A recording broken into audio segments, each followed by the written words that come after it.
काफ़ी जद्दोजहद के बाद कांग्रेस विधायक देवेंद्र यादव को 20 अगस्त तक जेल भेज दिया गया है। बता दें कि विधायक देवेंद्र यादव को 3 दिन की न्यायिक हिरासत में जेल दाखिल कर दिया गया है। बलौदा बाजार हिंसा मामले में भिलाई से कल गिरफ्तार किया गया था।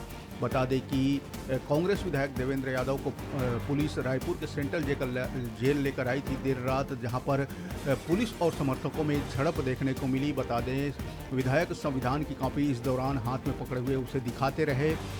तो देवेंद्र यादव कांग्रेस विधायक को 20 अगस्त तक न्यायिक हिरासत में भेज दिया गया है।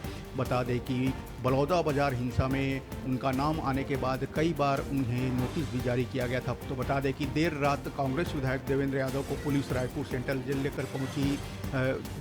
यादव इस दौरान संविधान की कॉपी हाथ में पकड़े हुए उसे दिखाते रहे। इस दौरान बड़ी संख्या में उनके समर्थक मौजूद थे। पुलिस और समर्थकों के बीच जमकर धक्का मुक्की भी हुई। लड़ी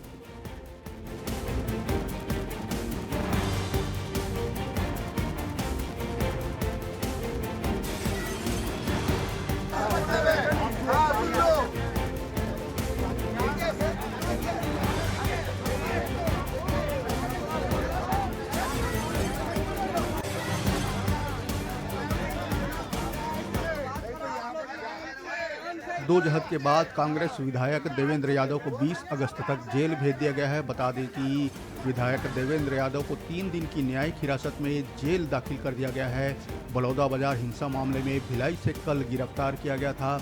बता दें कि कांग्रेस विधायक देवेंद्र यादव को पुलिस रायपुर के सेंट्रल जेल लेकर आई थी देर रात, जहां पर पुलिस और समर्थकों में झड़प देखने को मिली। बता दें विधायक संविधान की कॉपी इस दौरान हाथ में पकड़े हुए उसे दिखाते रहे। तो देवेंद्र यादव कांग्रेस विधायक को 20 अगस्त तक न्यायिक हिरासत में भेज दिया गया है। बता दें कि बलौदा बाजार हिंसा में उनका नाम आने के बाद कई बार उन्हें नोटिस भी जारी किया गया था। तो बता दें कि देर रात कांग्रेस विधायक देवेंद्र यादव को पुलिस रायपुर सेंट्रल जेल लेकर पहुंची। यादव इस दौरान संविधान की कॉपी हाथ में पकड़े हुए उसे दिखाते रहे। इस दौरान बड़ी संख्या में उनके समर्थक मौजूद थे। पुलिस और समर्थकों के बीच जमकर धक्का मुक्की भी हुई।